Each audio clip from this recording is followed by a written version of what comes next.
केंद्रीय मंत्री जीतन राम मांझी ने बांग्लादेश में हिंदू समुदाय पर हो रही हिंसा को लेकर तीखी प्रतिक्रिया दी है। उन्होंने कहा कि किसी भी देश में नागरिकों की सुरक्षा वहां की सरकार की प्राथमिक जिम्मेदारी होती है।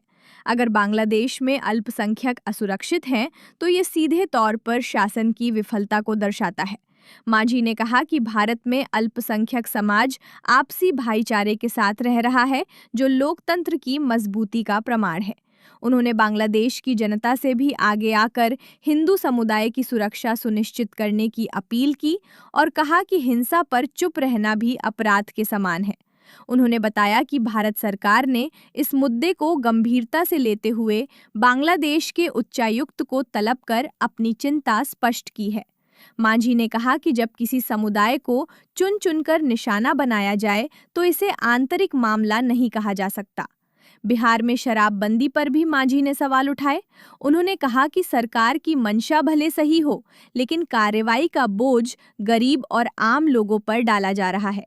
मांझी ने मांग की कि असली दोषियों, शराब माफियाओं और बड़े अधिकारियों पर सख्त कार्रवाई होनी। ये बांग्लादेश हो या पाकिस्तान हो, दोनों भारत के अंग हैं। और जब बंटवारा हो रहा था तो ये नहीं सोचा गया था कि भारत के खिलाफ इतने खराब बात तो उन लोग सोचेंगे और भारतवंशियों के खिलाफ इतना गलत काम करेंगे।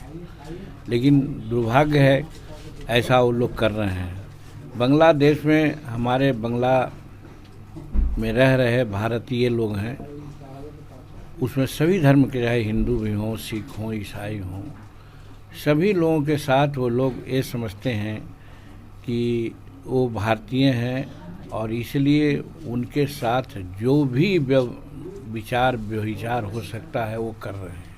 मार पीट, लूट पाट, छीन छनताई सब कर रहे हैं। ऐसा लगता है कि उन लोग चाहते हैं कि वो लोग यहाँ नहीं रहें। तो एक गलत संदेश दे रहे हैं। चीन में भी लोग रह रहे हैं, रसा में भी रह रहे हैं, ब्रिटेन में भी रह रहे हैं, अमेरिका में भी रह रहे हैं, अन्य जगहों में भी भारत के लोग अपना व्यापार के लिए, नौकरी के लिए रह रहे हैं या वहाँ के नागरिक भी हो गए हैं, वहाँ काम कर रहे हैं। लेकिन ऐसी बर्बरता वहाँ नहीं हो रही है।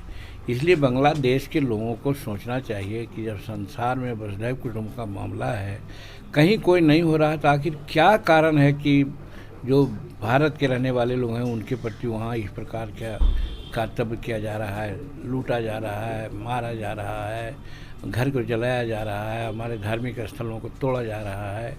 ये बहुत घृणित काम हो रहा है।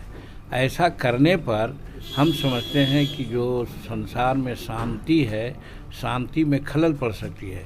फर्ज कीजिए कि आज हिंदुस्तान में अगर जो गैर हिंदू लोग हैं उनके प्रति अगर कोई बातें होने लगेगी तो सोच सकते हैं कि उनकी क्या हालत है। लेकिन यहाँ तो हम प्रिजर्व करके रखते हैं, अपना भाई ऐसा रखते हैं। जो भारत में बंटवारा के समय में 7% ईसा धर्म, मुस्लिम धर्म वाले थे, आज 18% हो गए। तो जब हम उनको ठीक से रख रहे हैं तब न वो कर रहे हैं। और वही पाकिस्तान में हमारा 11% था या 7% था, वो अब 1% वहाँ रह गया है। इसका मतलब वहाँ बहुत तरह की जाति हो रही है। वही बात बांग्लादेश में भी चल रही है। बांग्लादेश के लोगों को चाहिए कि वहाँ हैं, बंटवारा इस लाइन पर हुआ है, जो जहाँ हैं वहाँ रहेंगे, तो उनको सुरक्षा उनको करना चाहिए, जो नहीं कर रहे हैं। इसमें विश्व बिरादरी को भी ध्यान जाना चाहिए और हमारे प्रधानमंत्री नरेंद्र मोदी जी भी संवेदनशील हैं। हमको ऐसा मालूम हुआ है कि शायद जो अपना एक राजदूत स्तर से वहाँ लोग होते हैं, हाई कमीशन वहाँ होता है, क्योंकि वो भी कॉमनवेल्थ के सदस्य हैं, तो शायद उनको अस्थायी रूप में हटा लिया गया है। तो ये कार्रवाई शुरू हुई है। इससे उनको समझना चाहिए कि भारत के लोगों का क्या इंटेंशन है। हमारा इंटेंशन ये नहीं है कि उनसे हम झगड़ा करें, कोई और बात करें, लेकिन हमारे जो भारतवंशी हैं वहाँ रह रहे हैं, उनको उचित अधिकार वो दें और उनको प्रोटेक्ट करें। ये समय की मांग है, यही हम लोग बात करना